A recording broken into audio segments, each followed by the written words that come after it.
Hey guys, a new season just started, and we are back again with the climb.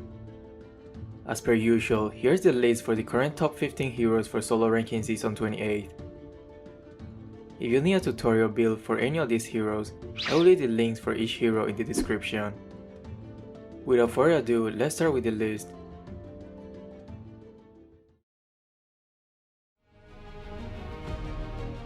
A lot of times when you play in solo rank, you will find yourself in a situation where your team is lacking a frontline, but at the same time you want to play the carry role as well. That's why the tank jungler meta is more alive than ever.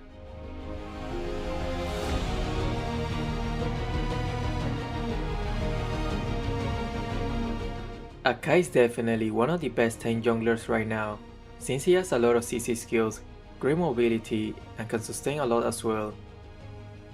You can never go wrong when you pick this hero.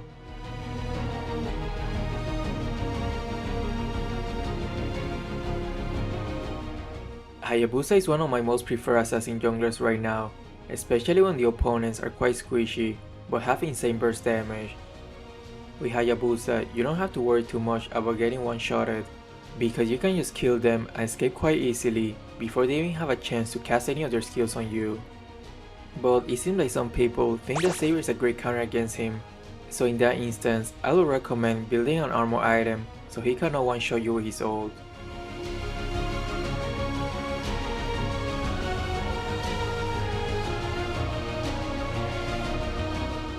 Paquito is still a very fair fighter, especially if you have mastered his combo and timing. His great mobility allows you to roam around the map extremely fast and join the team fights before your counterparts have a chance to do so.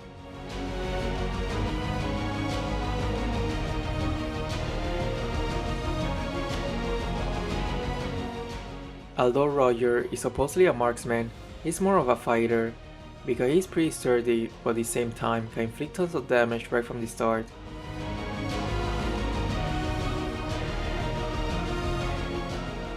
What makes him such a great pick is because not only his early damage is great, but also in mid to late game, he's still as deadly.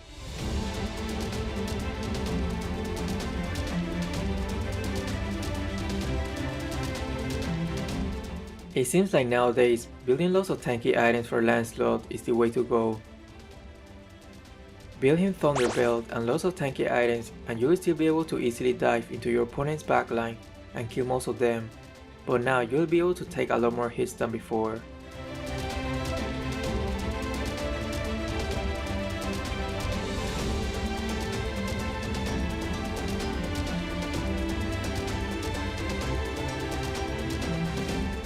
Martis used to be banned very often, but after a few recent nerfs, many players think that he's not scary as before.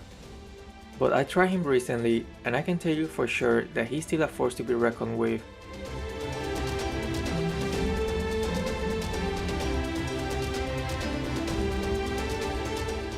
And just like Lancelot, you can also build him with many tanky items and still be able to dish tons of damage.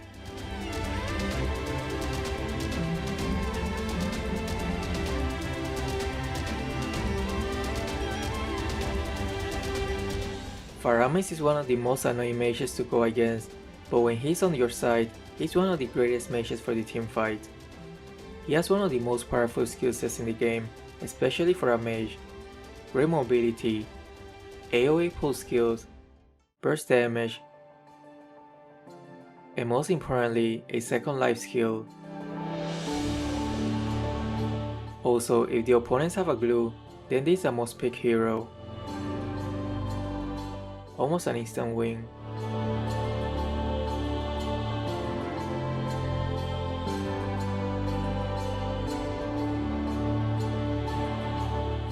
After the recent buff Esmeralda received, she's back to being one of the best EXP in the game.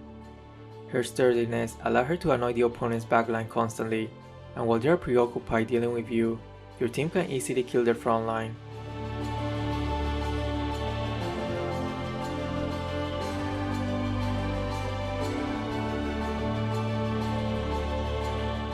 Just make sure that you know her limitations and know when to pull back.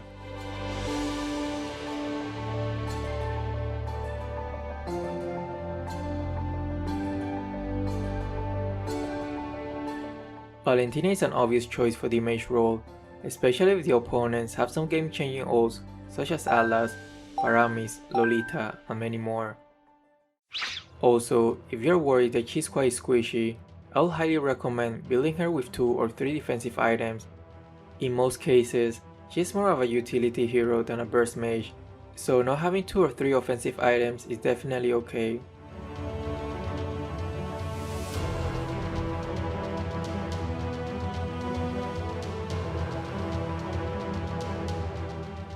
Cecilion is probably the best mage for the late game comeback.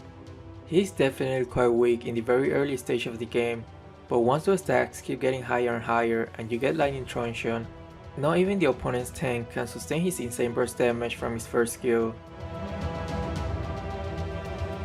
If your team is losing quite badly, play more defensively and just play the tower defense game.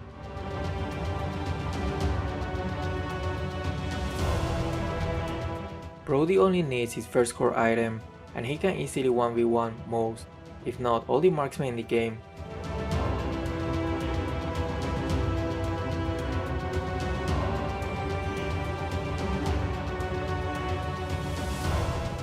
Unlike most marksmen, his burst damage is so high that you don't have to spend lots of time farming, and you can easily join the team fights quite early in the game.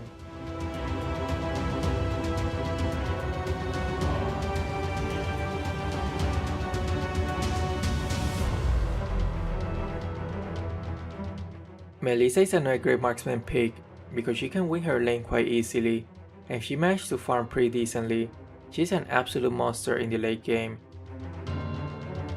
What makes her so special is that her basic attacks can become AoE attacks, and she's not the easiest to kill because her ult gives her so much resistance.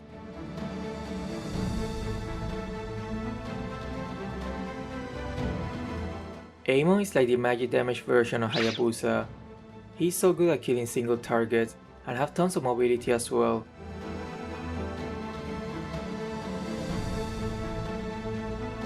But just like many damage dealers, it's really important to know when to make a tactical retreat. Just unleash the full combo, get the kill and quickly pull back.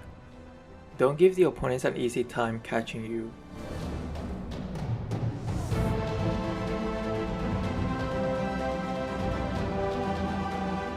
Lapu Lapu still remains one of the strongest EXP in the game. If you have truly mastered this hero, you can play him in almost any kind of matchups and he will still be able to perform exceptionally well. There's no real counter against this hero, and well, he's just a monster.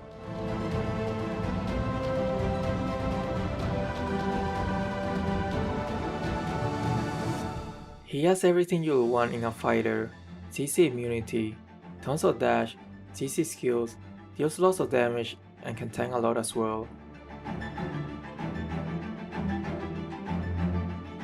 Last but not least, let's not forget the support can also do very well in solo rank, especially Estes. There's a reason why I have over 85% win rate with this support. If you know how to position yourself during the team fights, your ally might almost seem immortal to your opponents. If you're the type of player who likes to chill and doesn't want the burn to carry, but also wants to have a good win rate, then Este is probably your best bet.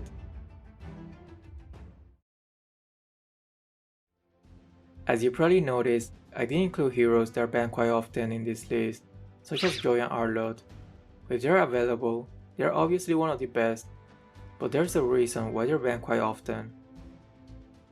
Anyway, that's it for this list. Remember, if you need any build or tutorial for most of the heroes mentioned, I will leave the link for them in the description. Best of luck climbing this season.